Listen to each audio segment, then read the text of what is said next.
So that's not the problem. Mm. The problem and what is driving nurses from the profession in droves like never seen before. Please don't talk to me about attrition. Well, yes, that's a factor. The world is hemorrhaging nurses. And that's a quote from Dr. Terrance Hill, medical sociologist. The world is hemorrhaging nurses. And and the root cause for that, it's not about burnout. And please stop gaslighting nurses about burnout and resilience. Please just stop. The root cause, according to my research, 5 years, 4 disciplines, is avoidable nurse-specific traumatization. Welcome, everyone, to the Integrative Nurse Coaches in Action podcast. My name is Nicole Viano. I am your host, and I'm also a board certified integrative nurse coach. And, one of the best things about doing this podcast is I get to be one on one with some of the most amazing people in the planet or on the planet. And today is no exception. We go way back. We go back 4 years now. and Yeah. and I've been watching and listening and reading and absorbing all of the work of our next guest. And it's been very helpful. It's been very inspiring. And I know that all of you listeners are going to feel the same way about this podcast. So I would love to welcome Dr. Lorre Laws. And I can't tell you where she's at right now because she's all over the world right now doing some exciting things. So we're not going to say exactly where she's at. Um, but yes, let's welcome Dr. Lorre. Oh, thank you, Nicole, so much for having me. And right now, I'm in Boise, Idaho, but I am touring the nation and speaking to nurses about burnout and nurse-specific traumatization. So coming soon to an Airbnb near you is my address, I think, for this year. So exciting. So exciting. Yes. And when you're coming back to Tucson, of course, we're going to be getting together for lunch so I could hear more stories. Yes. Yes. Yes, yes, yes. Yes. Okay. So we love to go down history lane. We love to just have a little snippet of why you recall even deciding to become a nurse. Oh, well, gosh, that's yeah, I'm going to give you the cliff notes of that very long story. My first job as a teenager at the age of 14 was cleaning restrooms in a skilled nursing facility. And I fell in love with the residents. And so at the age of 15, I was eligible to get my CNA.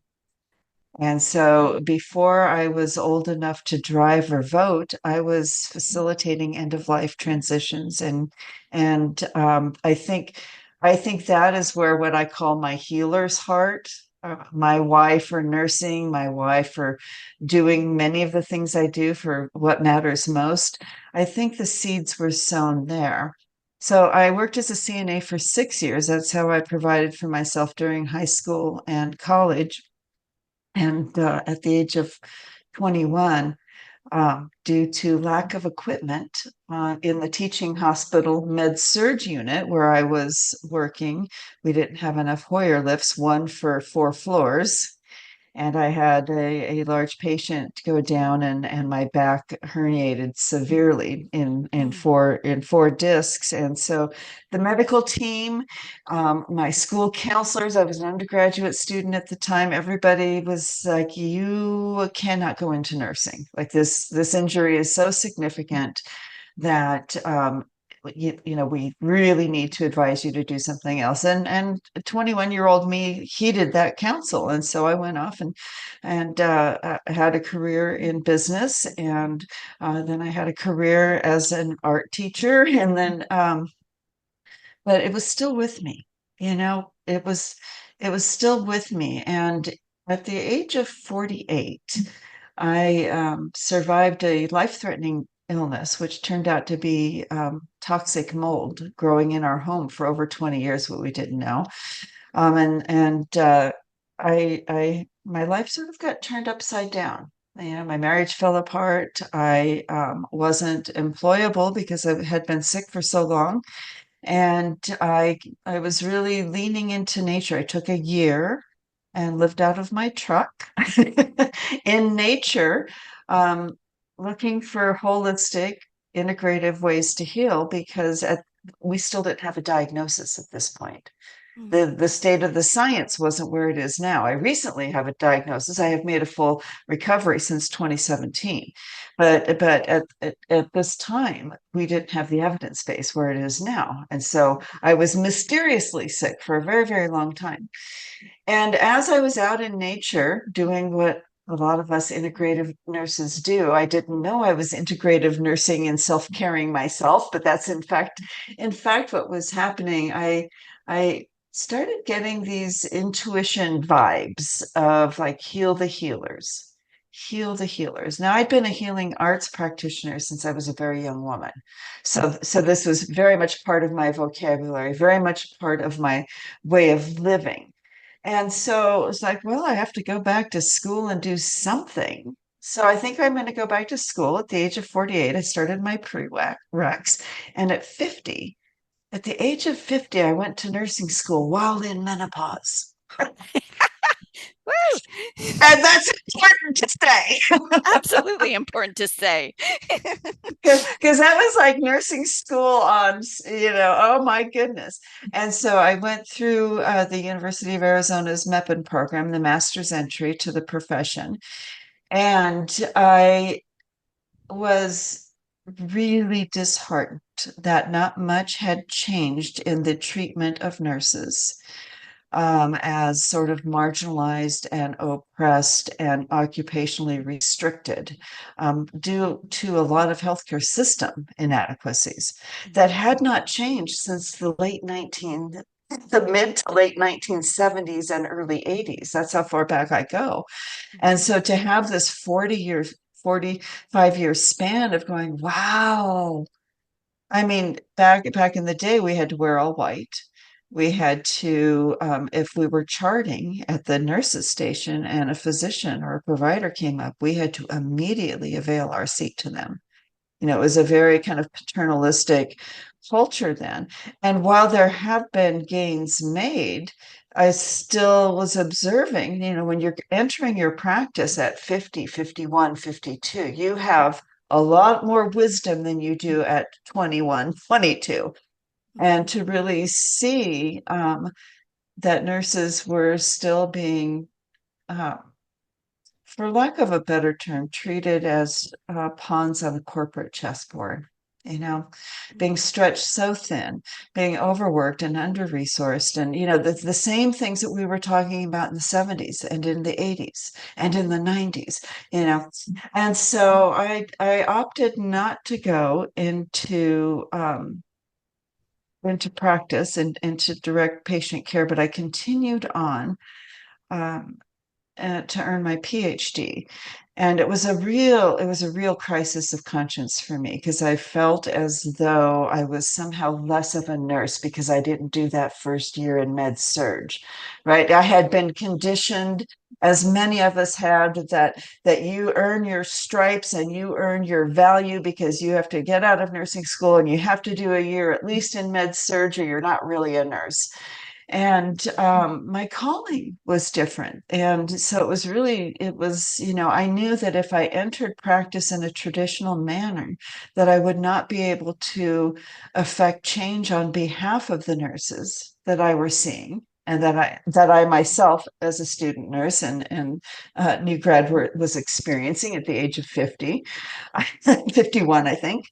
And so I pursued and completed my PhD also at the University of Arizona, and kind of my specialty, if you will, kind of my geek flag specialty is that I am a synthesizer of evidence, and I'm a framer and an applicator of evidence. And so I have developed conceptual frameworks that guide clinical practice. So I'm one of those kind of people that likes to get lost in the evidence base and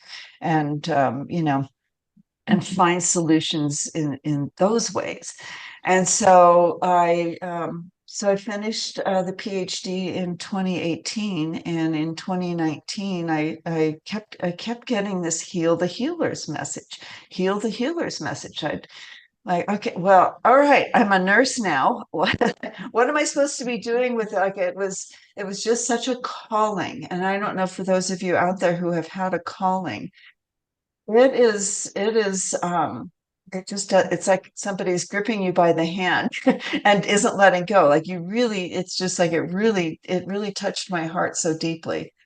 And so I started doing the research and trying to understand, because the question that I had, and this is what led me to nurse coaching, the question that I had is that the same burnout narrative that we were talking about in the 1970s, when that uh, term was first brought forth, syndrome was first published in the 1970s. It's been the same narrative for decades.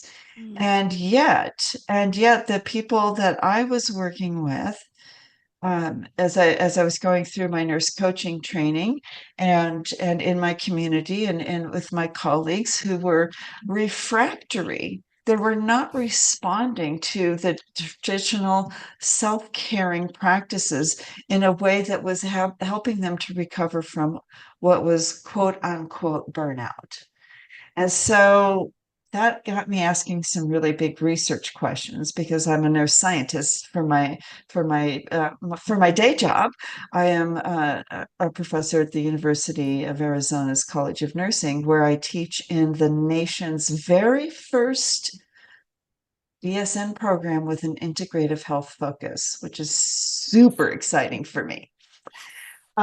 Yeah, and so I started asking these big research questions, and then the pandemic unfolded. And I knew that this was a once in a lifetime opportunity, because people were posting very openly and very candidly their experiences, about what they were experiencing. And while it was, of course, just an incredibly difficult time for humanity, each and every one of us were challenged in ways that we could have not foreseen, mm, and challenged in many, many ways. And so I really started working with the nurses who were on the front line, and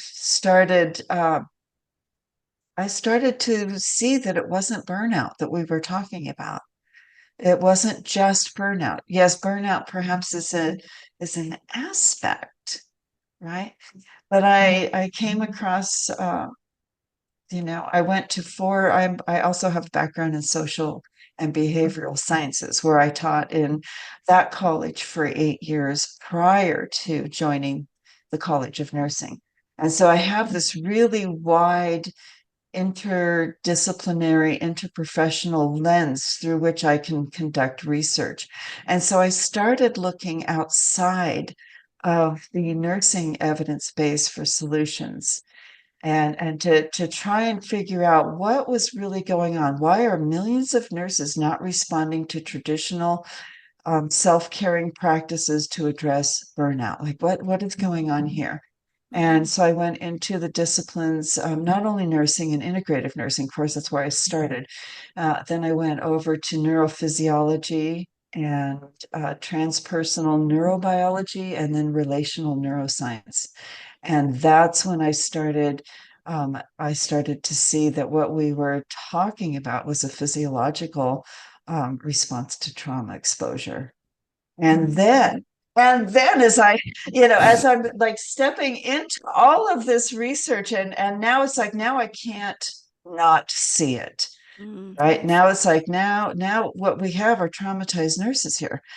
All the pieces started fitting together. I started studying everything Dr. Stephen Porges had written about polyvagal theory, Mhm, and I was had just the most best fortune to work very, very closely with Dr. Bonnie Badenberg, who is a relational neuroscience expert on the world, and she has also endorsed my book. And so we started unpacking what was happening right down to the level of the mitochondria.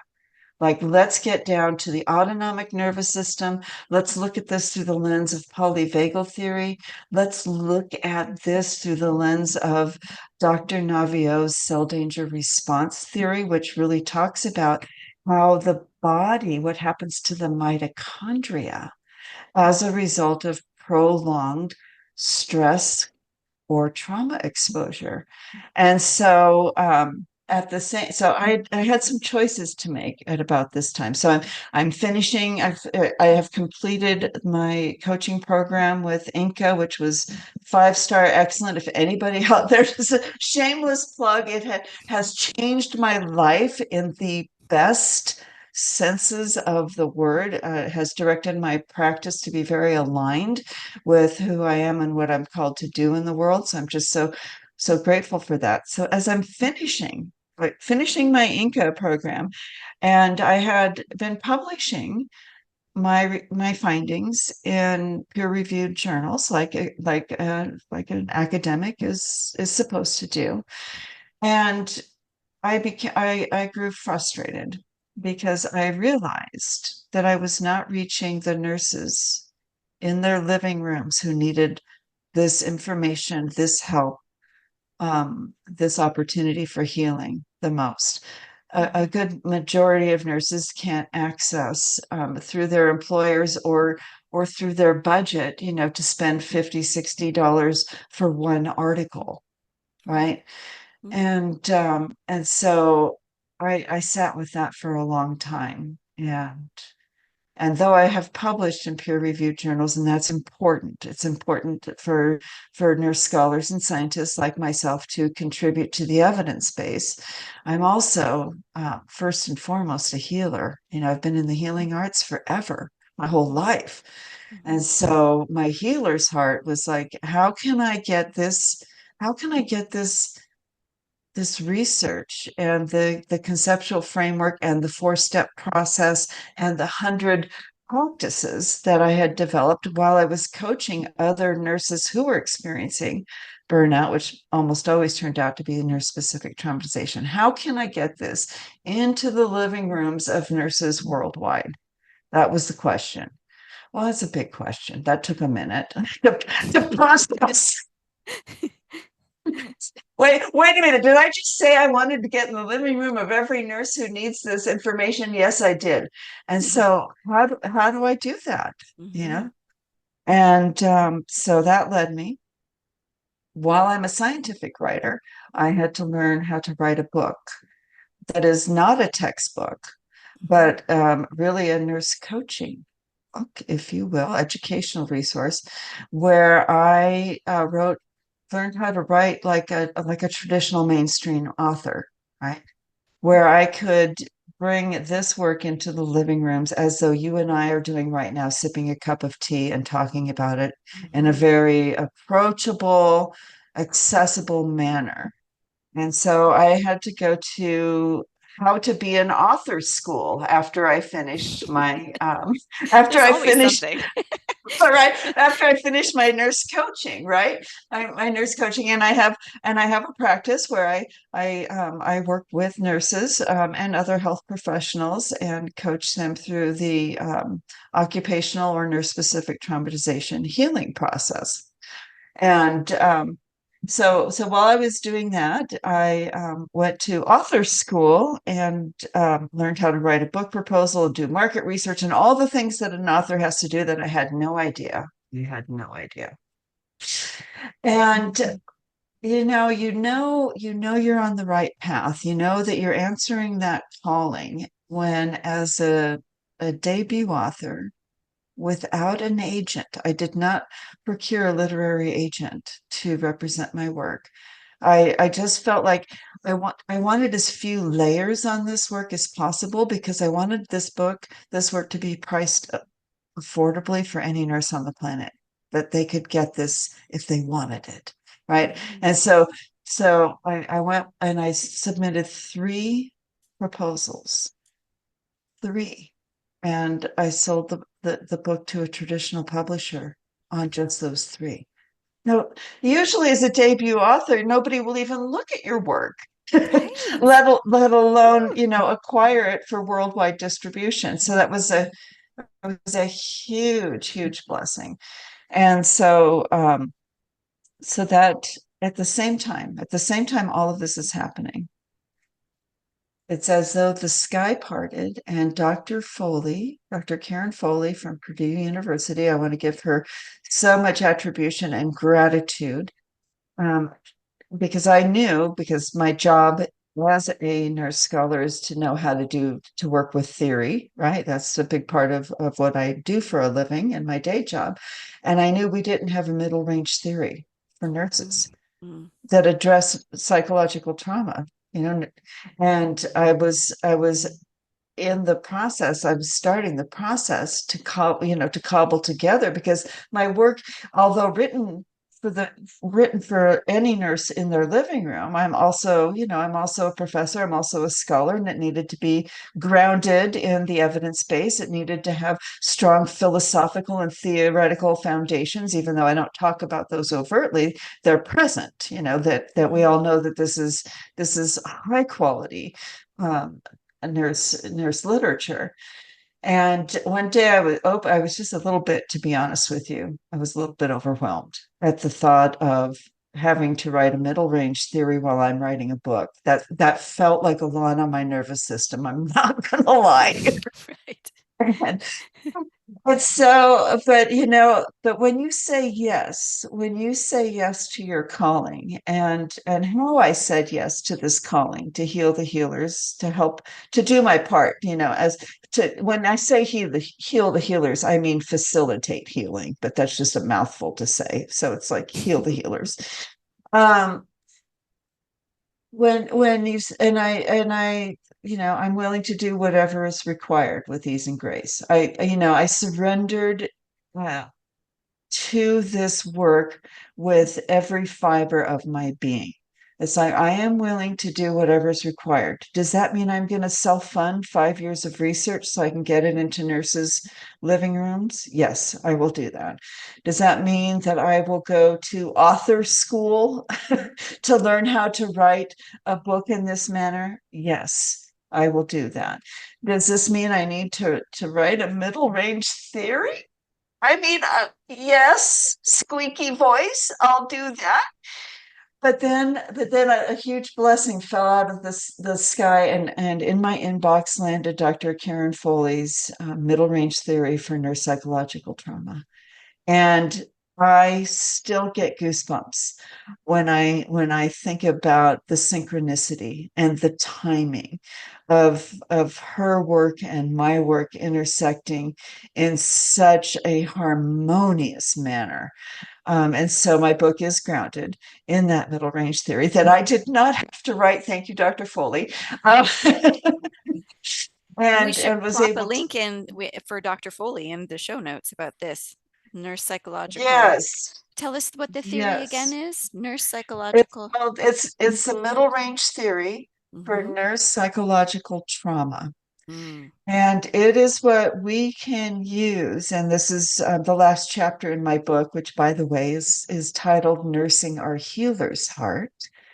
And it's a recovery guide for nurse trauma and burnout, where I facilitate and I use excerpts from sessions that I have had with real world nurses doing the real world healing work, and present, the 100 practices and the innate care plan framework that's in there. We can talk about all that, coming up. But yeah, that was such a gift. And so this middle range theory is what we as nurses, whether we're clinicians, whether we're leaders, whether we're educators, scientists, wherever we find ourselves in our vast scope of professional roles, that we can now stand on this middle range theory and advocate for system and organizational change, because it's not just burnout. In the vast majority of cases, it's not just burnout, mm, it's nurse specific traumatization, and much of that trauma exposure is avoidable. mm, And so this is, this her middle range theory and the work that I'm doing through the book and through my nonprofit. We're sort of the gates that have opened so that we can really, as scholars and scientists and clinicians, that we can stand on the evidence base and say, enough of this burnout narrative. It's, Mhm. a whole different approach is needed for our workforce wellness, for nurse safety and nurse professional well-being. So it's, all juicied up. And then after I got the book sold and written, and then and then it became clear that, well, only so much healing can be accomplished. We're not intended, we're not evolutionarily designed to heal in silos, in caves by Mhm. ourselves, right? We are as mammals, as humans, we are uh, hardwired to co-heal and co-regulate with one another. And Mhm. so that heal the healers thing came back again. I'm like, come on now. I wrote a book. I went to author school. I did all the things. I didn't have to write the middle range theory. Thank you, thank you. But I did all the things. I was willing to do it. And then it became clear in working with a good number of my clients that they really wanted they wanted a program where there was a beginning, a middle, and an end, Mhm. and where the healing could be facilitated. Because if you look, as I have, and I'm sure you have too, if you look out there and see what is available for nurses who are struggling right now with burnout, which is really in the vast majority of cases nurse specific traumatization that is unintegrated. Um, Most websites, including the ANA, are pushing out resources. Yes, there's a lot of resources. No Mhm. doubt, there's a lot of resources. They're not trauma informed, the vast majority of them. And there's no facilitation of healing.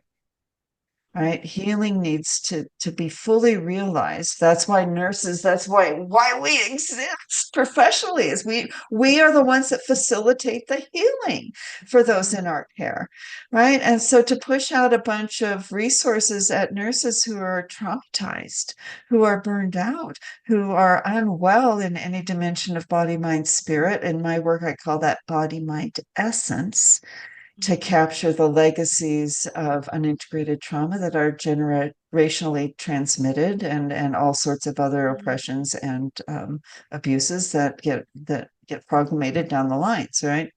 So body, mind, essence in my work. And so it's like, wow, well, it sounds like we need a healing program. And every nurse I talk to, yes, please, yes, please, yes, please. And so that meant I had to learn to do something else.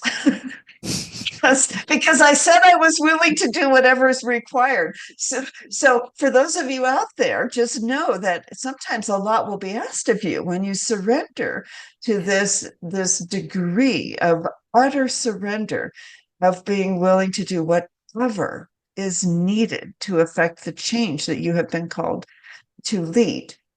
And so I learned how to form a nonprofit organization. It's called the Halen Academy, and Halen is the old English word for healing. So that was which is a core concept in the book and in this work. And then and then I had to go to entrepreneurial school because I had to learn how to build a business, a digital.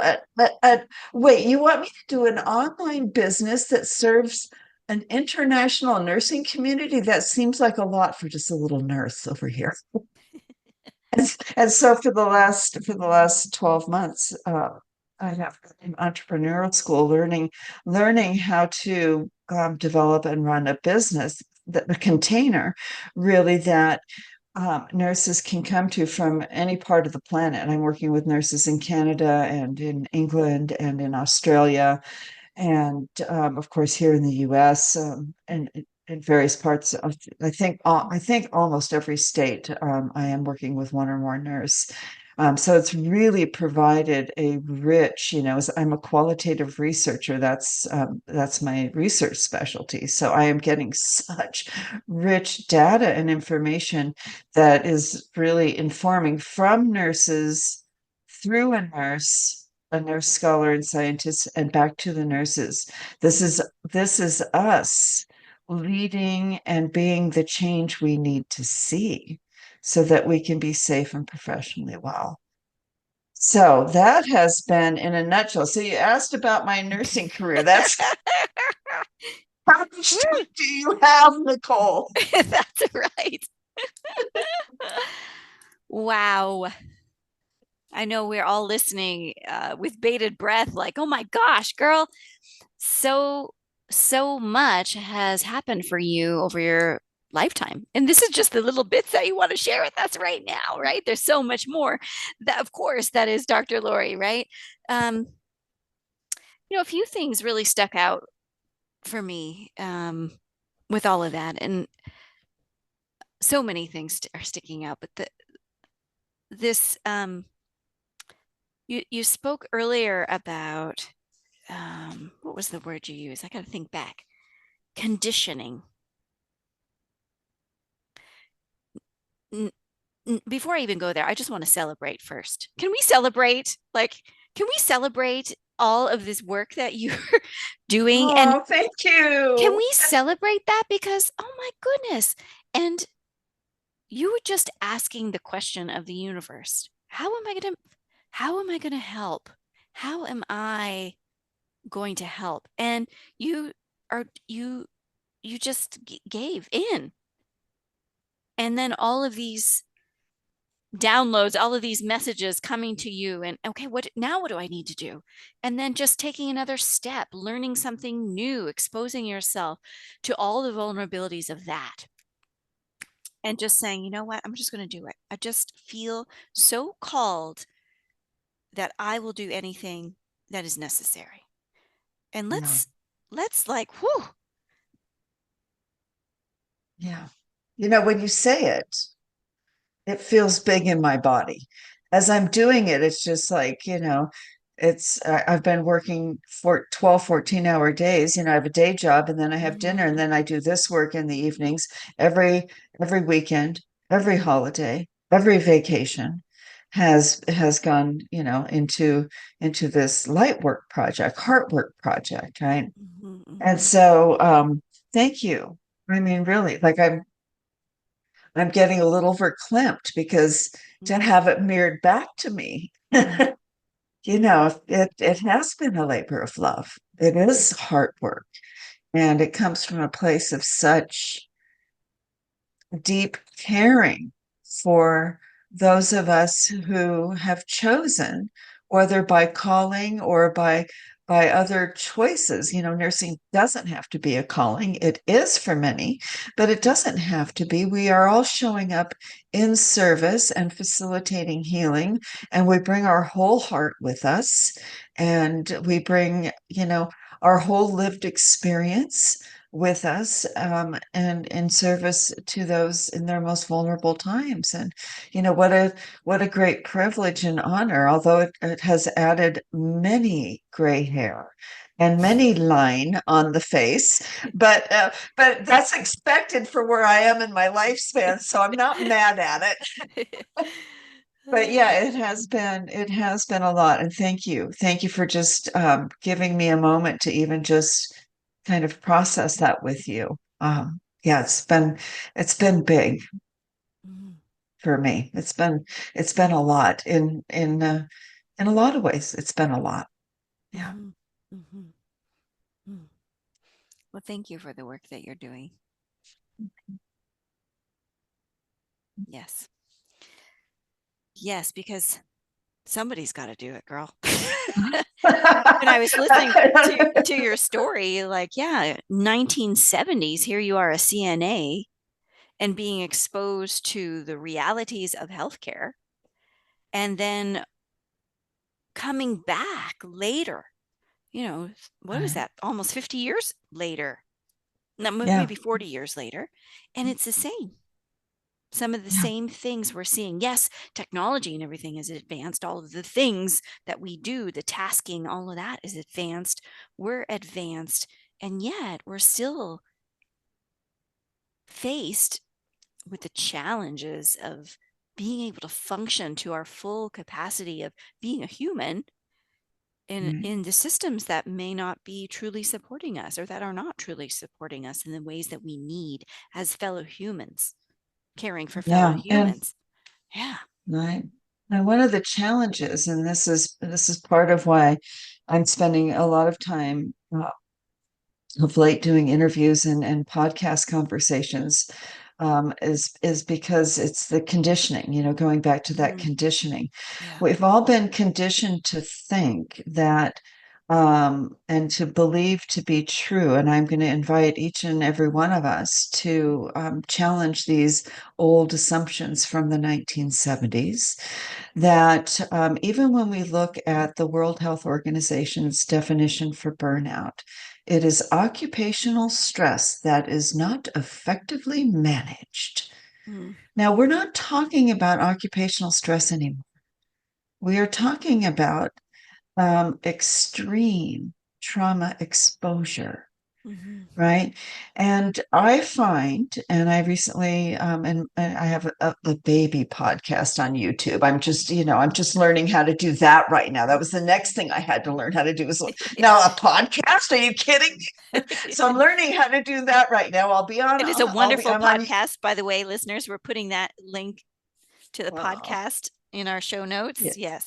Thank you. And we're moving over to Spotify and Apple at the first of the year. Um, but when you start scraping the evidence bucket, as I have, what you find is there's these systemic biases that are gaslighting towards nurses. Well, it's kind of this blame the victim culture.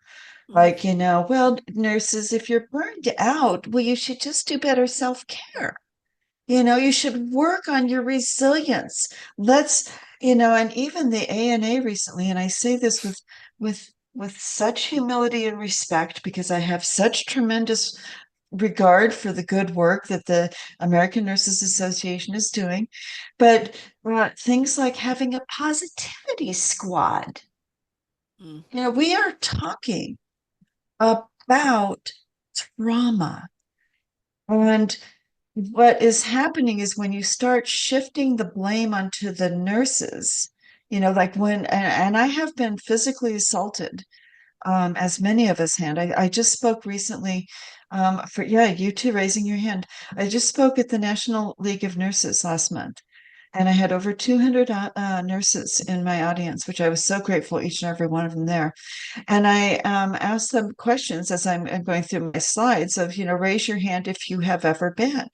And I had kicked, hit, punched, had your hair pulled, spat upon, clawed, bruised, battered, and all but three hands Mm. out of 200.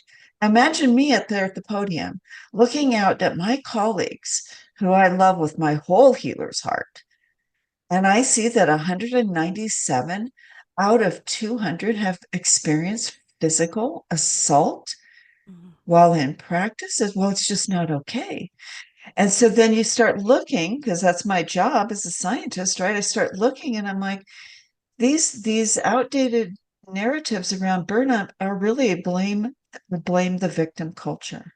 Just Mm. like when we get assaulted at work and we go in and we report it following procedure, and the first question is what, Nicole? What's the first question that if a nurse gets hit, as you and I have, that leadership would ask? What did you What do? could you what could you have, yeah, what could you What have could you? done Yeah. What did you differently? do? Yes. What you Yeah. know and so everywhere I started seeing it in the evidence base, in the policies. I Mm-hmm. start seeing it even in I'm an educator. I the American Association Colleges of Nursing, we have the essentials. I went through those essentials with a fine tooth comb in those competencies that pertain to self-care and resilience. They are not, and I say again with tremendous respect and humility, Mm-hmm. they are not trauma informed. And it's a systemic, what Dr. Karen Foley would call this historical trauma that we as nurses are unknowingly transmitting from generation to generation. And you can see evidence of it in the World Health Organization definition of burnout. And it's not classified as something that's reimbursable even in the ICD-11. Yeah. Right. And you go to the websites, the AACN, you go to the ANA. These are some of the most prestigious, well-regarded nursing organizations on the planet. Right. And we're finding the same sort of systemic structures in this blame the victim sort of gaslighting thing, that it's the nurse's responsibility. It's the nurse's responsibility. It's the nurse's responsibility.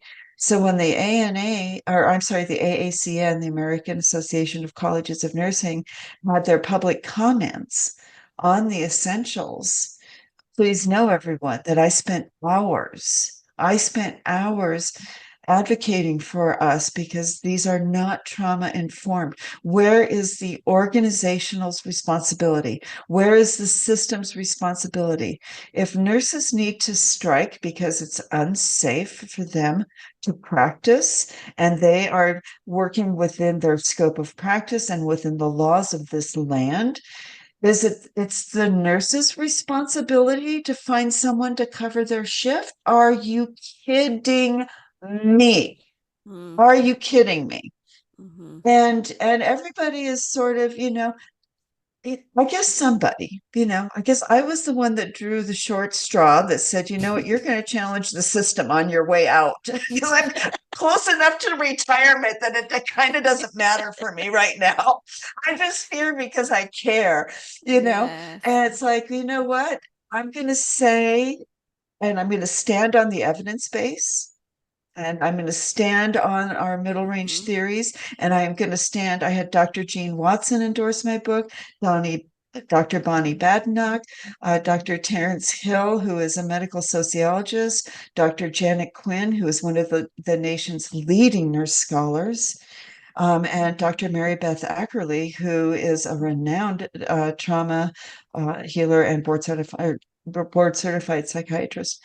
And so everyone that has looked at this work has assured me, because let me tell you, in the beginning, I'm working across discipline.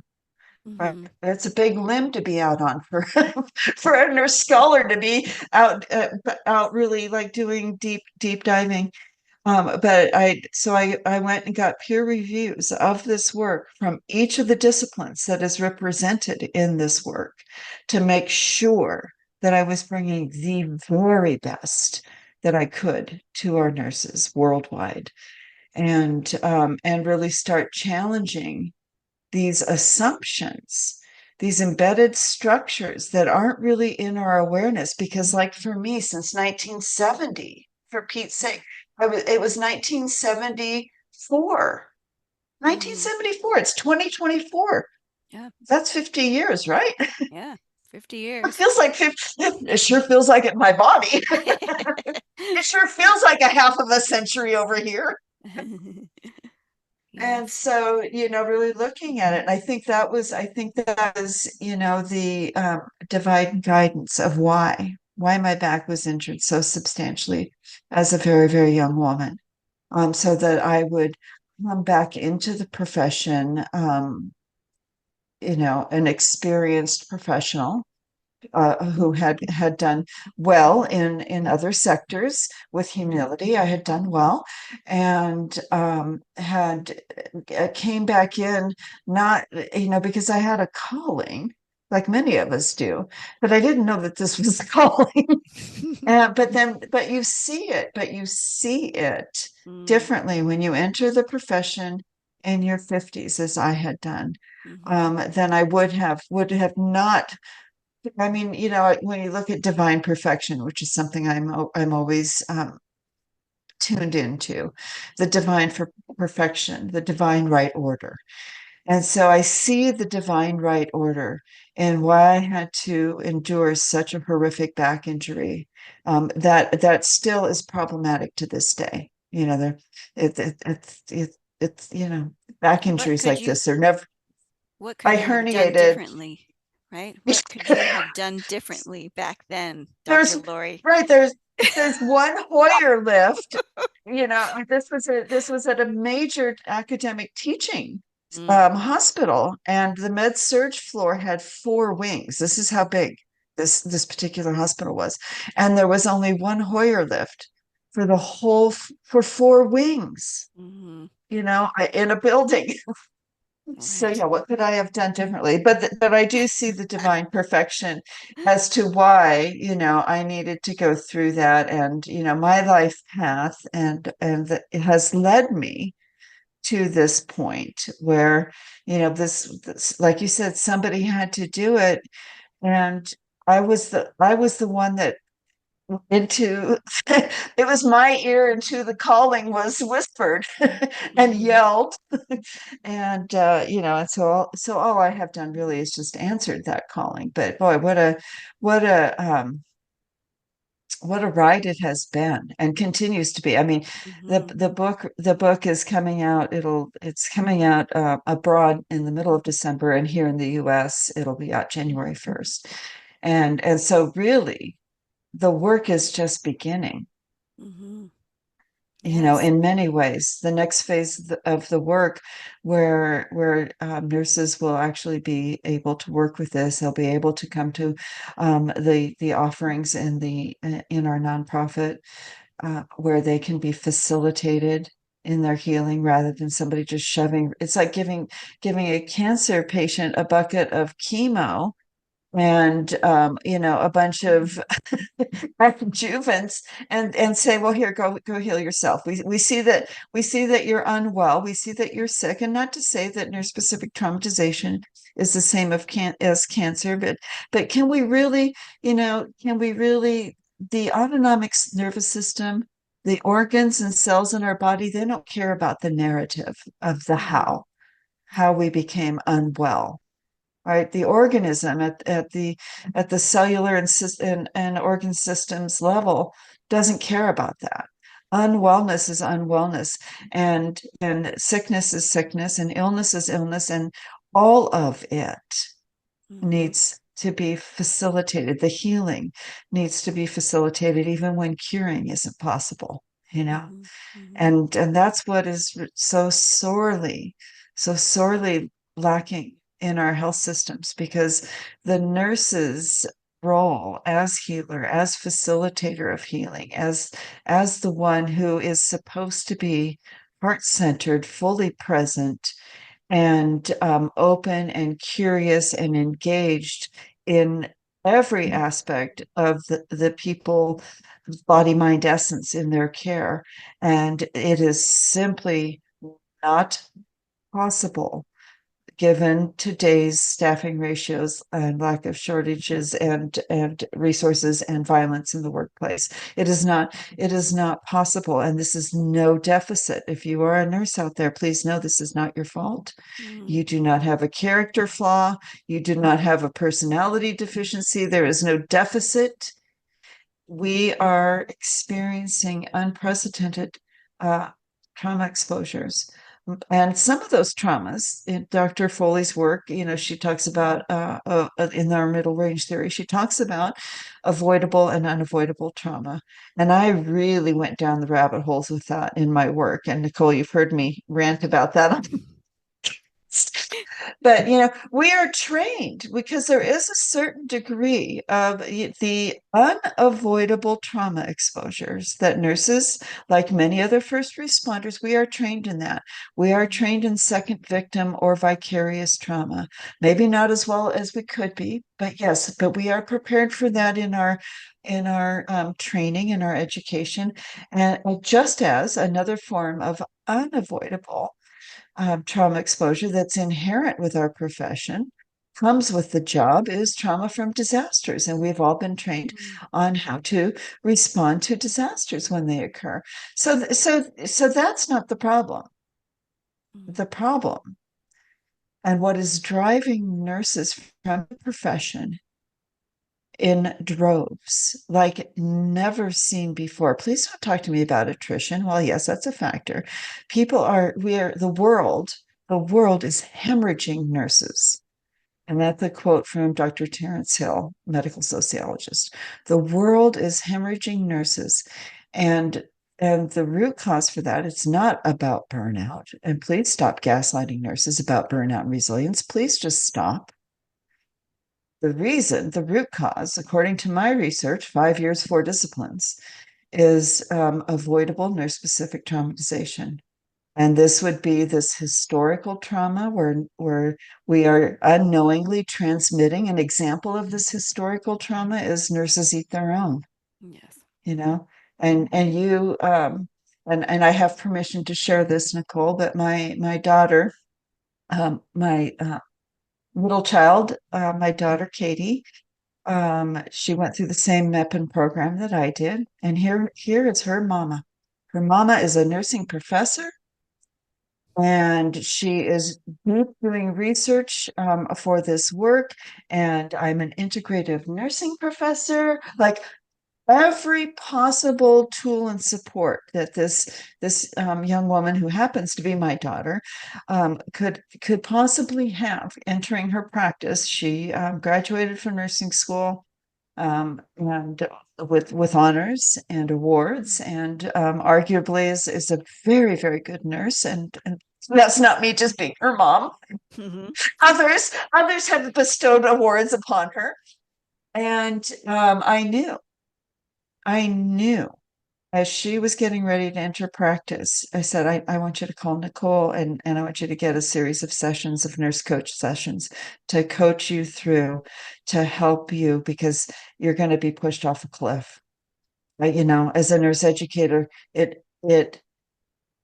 I mean, it keeps me up at night Mhm. because we do everything we can. And I know you've spent a lot of time working and coaching our new graduates in your role too, Nicole. And we are all doing such a good job by our students and by our early career nurses in these ways. And the system, it's like that takes their healer's heart. And my clients have reported it to me as like it just runs us through a paper shredder, or we get run over by a steamroller. Those are the two most frequently um, uh, remarks that I get when I ask what their experience is like. And so even despite having me for a mama, and despite having you for a coach, Mhm. within 6 months my daughter experienced the same degree of burnout and nurse-specific traumatization within 6 months. She was working, and she's a home health hospice nurse, and they were having a new graduate nurse. And I'm not singling out any one agency. This Mhm. is I'm working with nurses in every state in this nation and countries worldwide. So I'm not singling out any one particular organization. This is a systemic problem.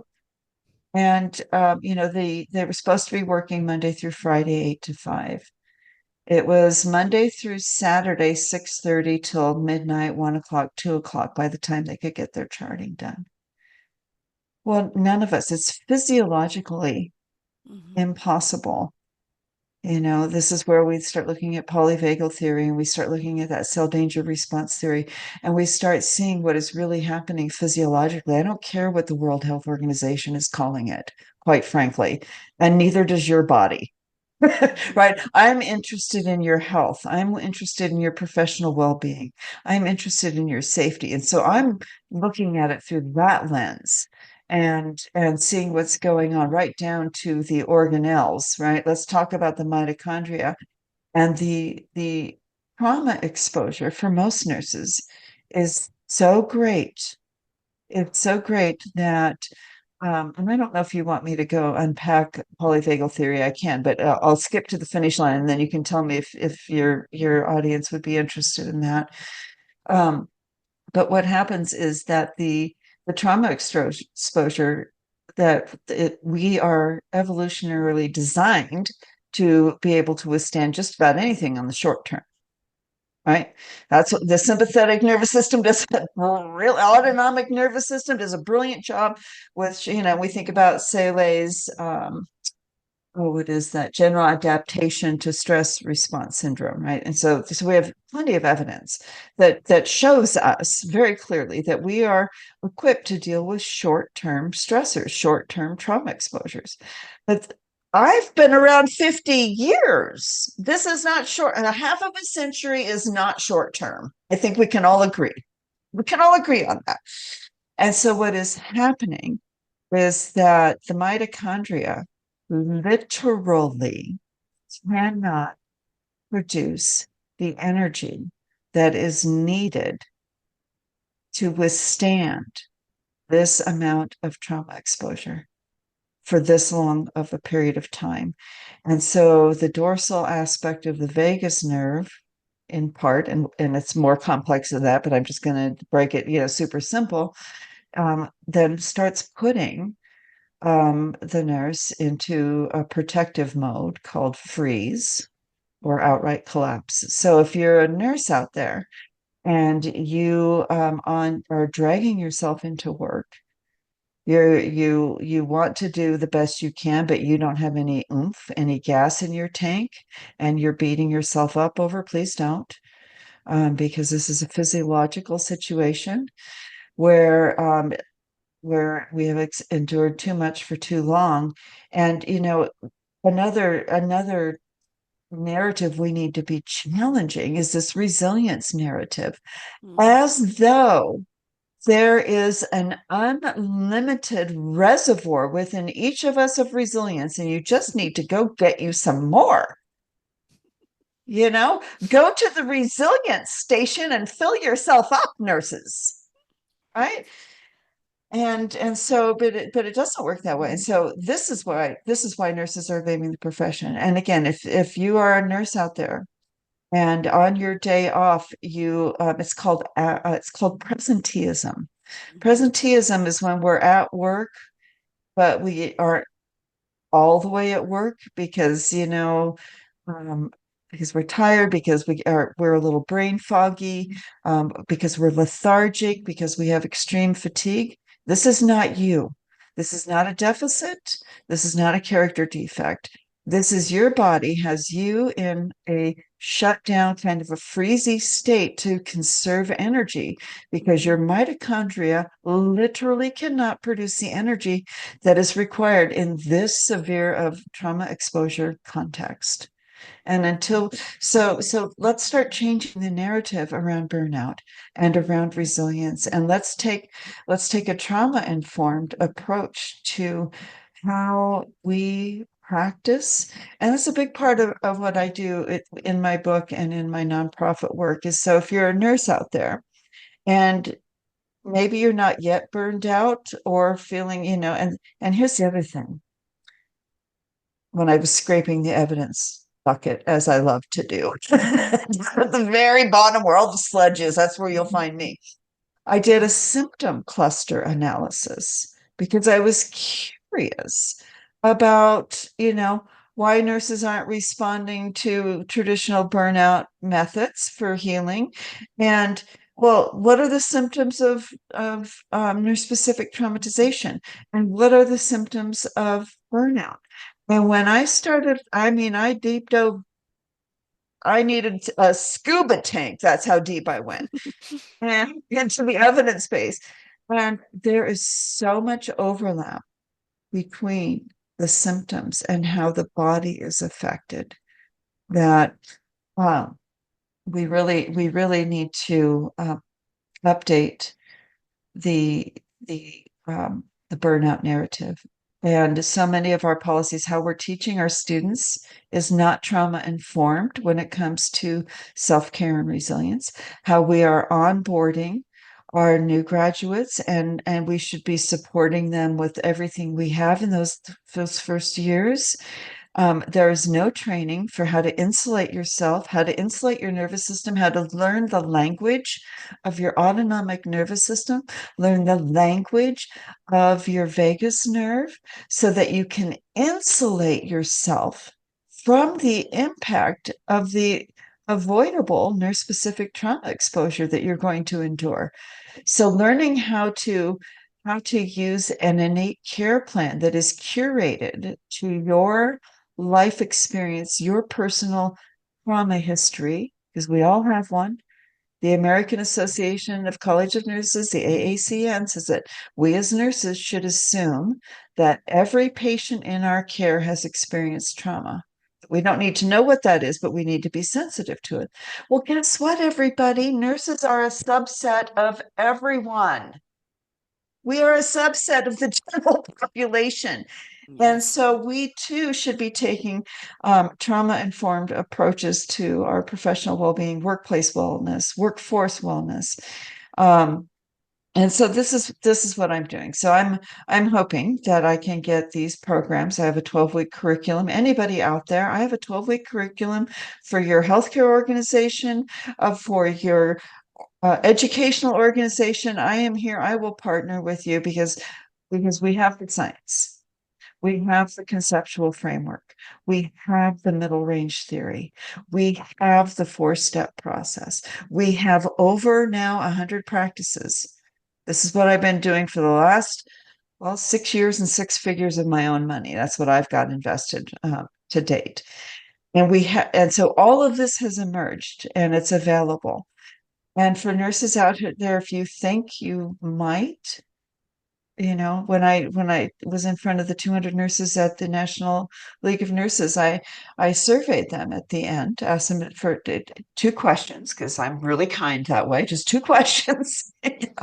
And one of which is, do you want me to stay in touch with you? Do you want to be on my list, and I'll keep you updated as the science evolves. And then the other question was, how do you feel in your practice? Now this was startling but not surprising to me. It made me very sad but not surprised that 18% out of 200 said that they were thriving in their practice, that they were doing okay. Mm. 20% said, I'm beyond burned out. I'm not just burned out.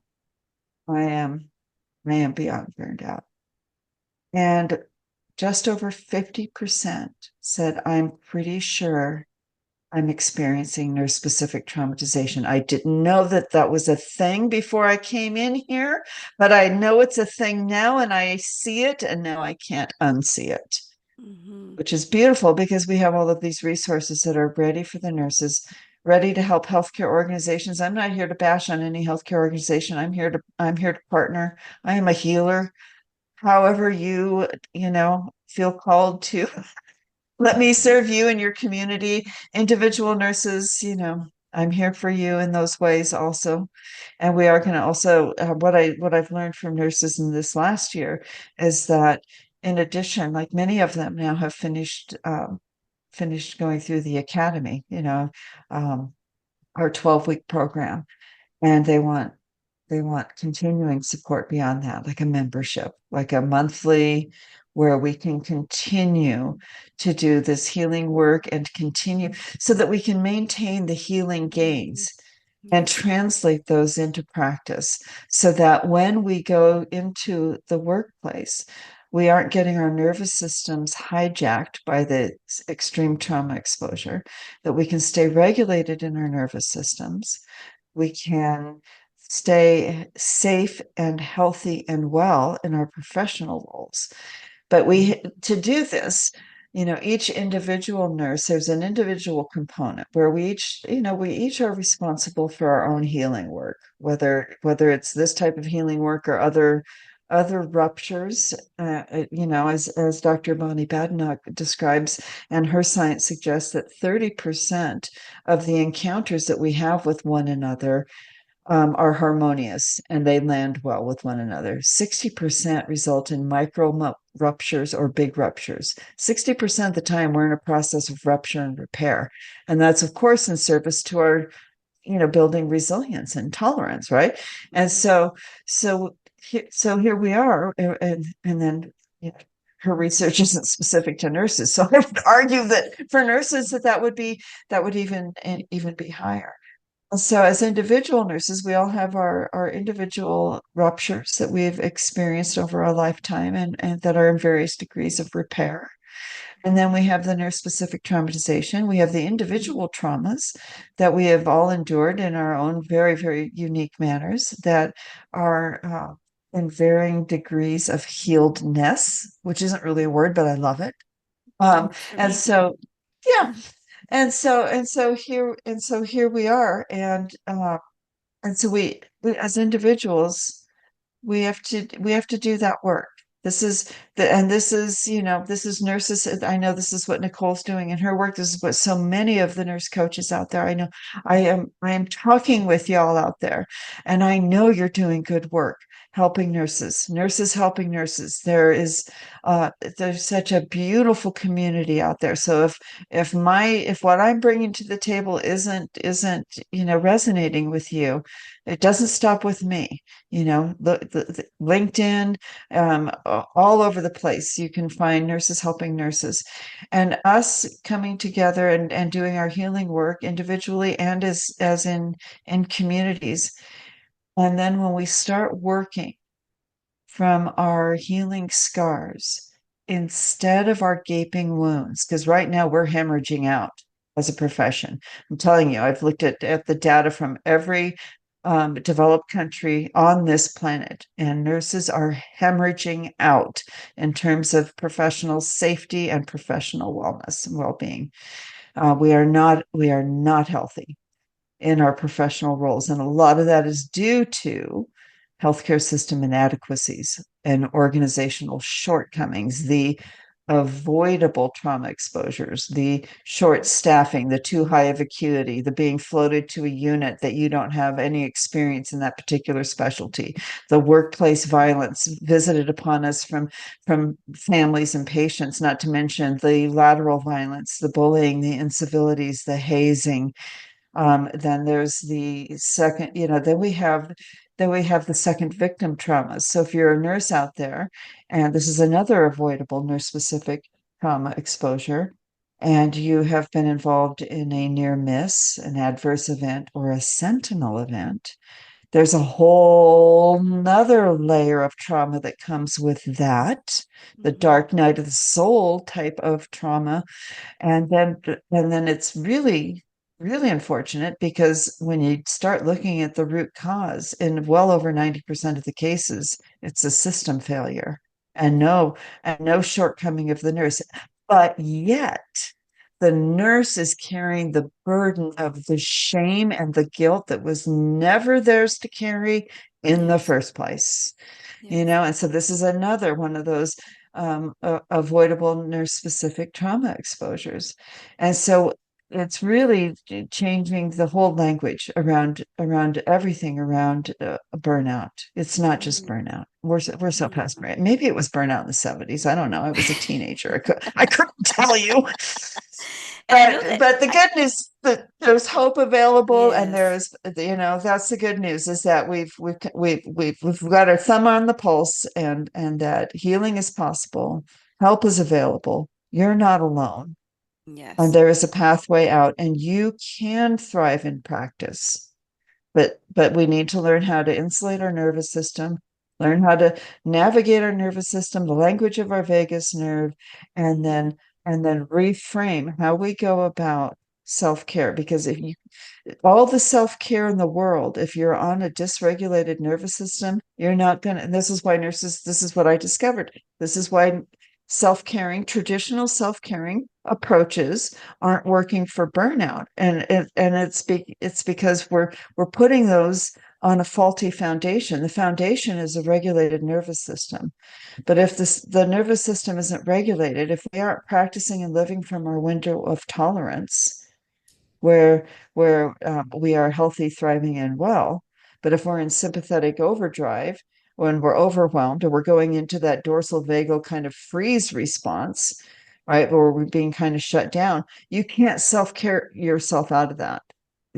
Specific approaches to trauma healing are Yes. needed, and it needs to be, in the vast majority of cases, it needs to be facilitated. You need someone with you, and holding space for you and guiding you and availing their regulated nervous system for yours to sync up with and co-regulate, because this is how we have survived as a species over the millennia. So Yes. partnering with the wisdom of our most ancient and primal systems. I'm not interested in what the prefrontal cortex has to say about, is it burnout or is it not burnout? I'm interested in what's happening in your body, mind, essence, and how we can get you out of survival mode as a nurse or a health professional. I mean, Mm-hmm. my work isn't nurse specific. I happen to be a nurse scholar, but I work with all disciplines. Mm-hmm. But getting out of survival mode is and then once we're regulated in our nervous system, all of the usual self-care things that we as nurses all know how to do. So please stop telling us that we don't know how to do this. Mm-hmm. We know how to self-care. We have licenses that say we know how to do this. Uh, and then those self-caring practices will be optimally effective. So I know that you have also written an article. What if it isn't just burnout, moving beyond self-care and resiliency? So I'm hoping that we can pop that into the show notes for our listeners. I'd also love to share a podcast. It's episode number 79. Together We Can Stop Shame and Blame in Nursing with Christy Meyer, Mm, which is mm. also going to be just a great listen to the story behind Christy's story and supporting nurses in her way. And Lorre, I know your book is coming out, Nursing Our It is. Healer's Heart, and so it's coming in January, and so um, we can pre-order this book, I guess. So tell us how we pre-order. Well, let me tell you what I learned in How to Be an Author School, which is really, it's the pre-orders that drive the algorithm to get this book shown to the nurses who need the help. They're searching for nurse burnout, they're searching for nurse trauma. And if this book, Nursing Our Healer's Heart, appeals to you in any manner, wherever books are sold, Amazon, Barnes and Noble, all the usual places. If you would consider pre-ordering or ordering in January, that would help the algorithm show this book in the search results when nurses are searching. So I would be so grateful. It's affordably priced at $23.95. I priced it to make it as accessible to as many nurses as possible. And I'm just so grateful for however you may choose to support this work and to support our profession. I'm Yes. just thrilled to be here, and thank you. Oh, there it is. I went onto Amazon and you just go search Nursing Our Healer's Heart. You'll find the book and it says it's not yet been released, but you can pre-order now. So clicking that button. Yes, ma'am. Thank I you, love Nicole. I that. appreciate that. Yes. Yes. So Lorre, thank you so much for being with us, for sharing your passion, for helping and healing our healer's heart as nurses and nursing our healing heart, our healer's heart. Um, we're going to put all your links in our show notes. So yes, there's so many beautiful resources that you've created, and so we'll pop those all in our show notes for our listeners to click on. And I know that you're available, so we can find you. How do we find you? Well, my website has literally everything on it, and that's drlorrelaws.com. Now, my mom spelled my name kind of funky, so I'm going to spell it out for you here. It's Yes. DRLORRELAWS.com, drlorrelaws.com, or you can just Google me and it'll pop right up for you. Yes. Yes. So amazing. Thank you once again for just being you and for answering the Mm. call. Answering the call. Thank you, Nicole. I'm so grateful to be able to serve your community, and thank you to the nurses out there and the nurse coaches out there. And again, if you're considering at all nurse coaching, I could give it 500 stars. Yes, it's Yes. it's a it's a beautiful way to practice. So if you're Yes. considering, And take the tumble. You'll be glad you did. that's right. The Integrative Nurse Coach Academy. Yes. All right. So thank you.